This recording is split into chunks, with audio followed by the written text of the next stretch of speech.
Picture in your mind a lonely rooftop somewhere in Japan.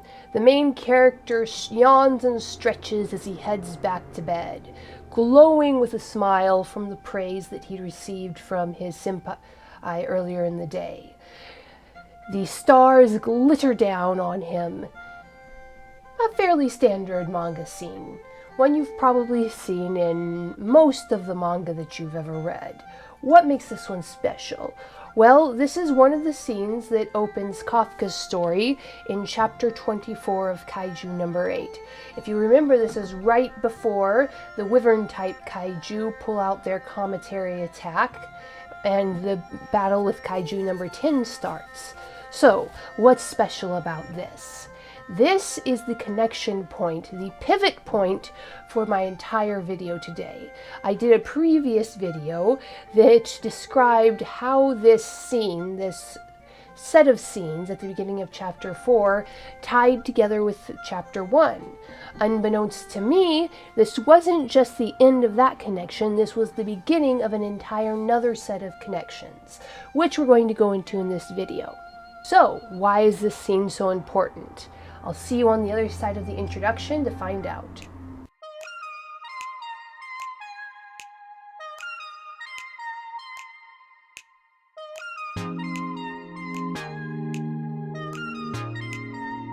Hello my wonderful viewers, and welcome to another episode of Betty Adams Overanalyzes. Today we're going to do part 2 of my series on the masterful storytelling that Matsumoto reveals in chapter 65.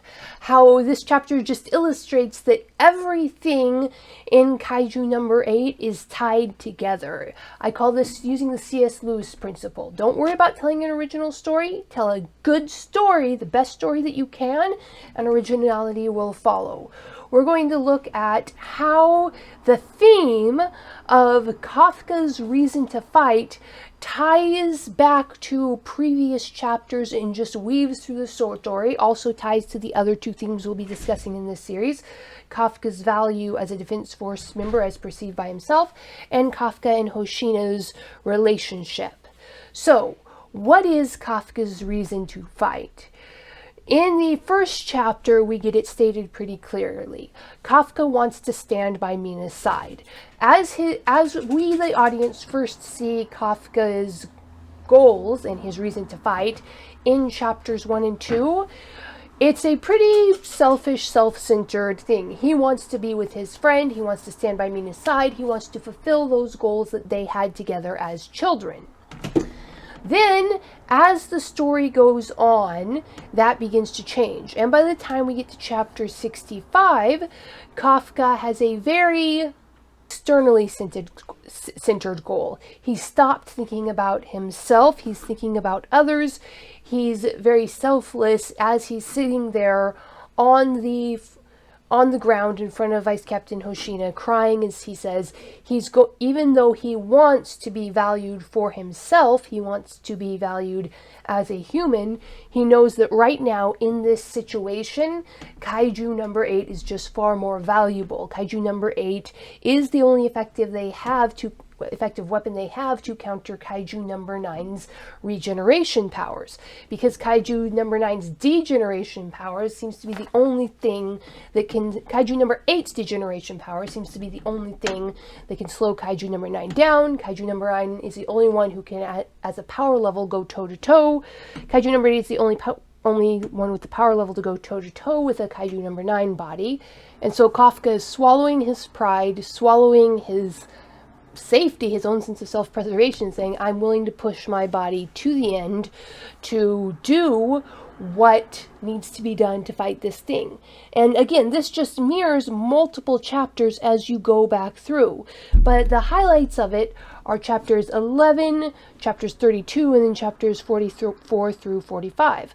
What is Kafka's motivation? What is his driving him to put his body on the line, to put his life on the line and do this? Originally in chapters 1 and 2, Kafka's goal was to stand by Mina's side. Then he rescues the little girl, and when she thanks him, he remembers what really motivated that goal in the first place, the core goal that was hiding under his desire to stand by Mina's side, to be the one receiving those allocates with her. He wanted to be able to prevent the people he loved from suffering. To him, that manifested as he didn't want Mina to have to cry anymore. He wanted to be able to minimize the suffering in the world to the best of his ability. And we get to see that as this goal changes and develops and grows, it doesn't change from one goal to the other, but as a goal, it begins to grow and expand. And so in chapter 11, Kafka state his goal again, this time to Vice Captain Hoshina, and he states his goal that he wants to stand by Mina's side. He doesn't go into the underlying goal because, well, he's not trying to be pretentious or showy here. He's not saying, I don't want my loved ones to suffer. He's stating his practical working goal to his supervisor. He's saying, I'm going to stand by Mina's side. Now, this brings in another element, one that the readers had already seen by then, but if Kafka wants to achieve that goal, he's going to have to displace Vice Captain Hoshina, who is currently the one standing by Mina's side. So again, we have an element of growth that's not necessarily Kafka becoming less selfish, but it is him becoming more honest. It's the goal clarifying and growing in detail, and the challenge becoming greater, because this isn't an empty spot that Kafka's trying to fill. There's already someone there standing in the spot who fills it to an excellent degree. Vice Captain Hoshina's skills are perfectly balanced with Mina's, and Kafka doesn't just have to be good enough to fill the role, he has to be better at it than Vice Captain Hoshina is. So that takes Kafka's goal, his reason to fight, and adds another level of challenge to it. Then moving on to chapter 32. We get let's call it the physical manifestation of Kafka shedding his selfishness. Now, what actually shed the selfishness was all of the little acts of selflessness and kindness that Kafka had been performing his entire life. You don't form a character in a moment, but character can be revealed in a moment of stress. And when the Kaiju bomb, the Yoju bomb, is about to explode, Kafka, and this ties in not only to the development of his goals and how selfish or selfless those goals are, but also his relationship to Vice Captain Hoshina, Kafka immediately steps up and transforms, revealing himself as Kaiju number 8 to the Defense Force, putting a massive block in front of his goals. And as far as he knew, that choice meant that he was going to be taken and dissected, completely destroying both his goal and the core goal beneath it. He wasn't going to be able to stand by Mina's side, and he wasn't going to be able to prevent his loved ones from suffering. This theme continues on into chapters 44 and 45-ish, where we see near the end of the big battle with Kaiju number 9, after Kaiju number 9 has taken General Isio, and Kafka is looking at the wreckage, the rubble from the fight, and in his mind, he just sees Kokoru and her tears, and he's feels the suffering of his loved ones that he has once again failed to protect from the Kaiju. And he just flings himself on the ground and screams. So this is addressing how Kafka is now focusing more on his let's call it the core goal, preventing suffering in the people he loves. He wants to be able to stand by Mina's side still, but he's been taken away from the 3rd Division. He's been separated from Mina. He's being constantly put in these dangerous situations. More and more, he's going to have to sacrifice that, let's call it the guilt image that was the surface of his goal, to stand by Mina's side. He had this sort of vague, shiny, gilded image of standing by Mina's side as a Defense Force officer. But that was driven by his core goal of being able to prevent the suffering of his loved ones. And now Matsumoto's woven all of these elements throughout the story. In 65, you see Kafka expressing the current iteration of his goal. And again, he's not being sentimental. He's not being even sincerely telling Vice Captain Hoshina what his core goal is, that he wants to be able to prevent suffering. He's just saying, my goal is to be able to fight the kaiju. He's setting aside that gilded image of standing by Mina's side, and he's just focusing on what he needs to do to be the best defense force off, or the best asset to the defense force that he can be. Now, and of course, this video we're focusing on what is Kafka's reason to fight, but it's just really intimately tied into Kafka's relationship with Vice Captain Hoshina, because it's very clear from the manga that Vice Captain Hoshina is not going to give up his place at Mina's side without a fight. Vice Captain Hoshina probably doesn't have the raw ranged power to be a defense force captain, so this is probably the best place in the defense force that he's going to find. And this place is quite simply something Vice Captain Hoshina is not going to give up.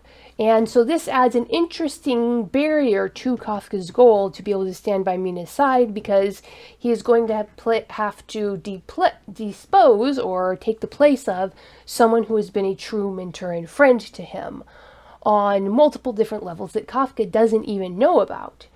But what Kafka does know is going to make disposing Vice Captain Hoshina a very emotionally traumatic experience, no matter how it goes down. And again, all of this is tied together through the story, point after point after point, reaching backwards in time in the story and forwards in time in the story in order to bring this world to life. And this is just a masterful example of writing and storytelling, and it's why I can get multiple videos out of every chapter of this manga. There is no other manga currently running in Shonen Jump. I mean, there might be some in the genres that I'm just not interested in, but it has been a long, long time since I've seen a manga with writing, with just pure storytelling this good. So what do you think, my wonderful viewers? Can you think of any ways that Kafka's goals or his reason to fight might change or grow or be more clarified going on into the future? Tell me where you think Kafka's goal is going. Hit that like and subscribe button, and peace out, my wonderful viewers. Humans are weird. We took a vote, and humans are weird. I have the data. 2 books in a series of human absurdity. Go check out these short story collections. What will our little green friends think of us when we finally do make it to space? Find out the answer in 2 books of human absurdity. Humans Are Weird, We Took a Vote, and Humans Are Weird, I Have the Data. Available on Amazon, Barnes & Noble, Kobo, and Google Play.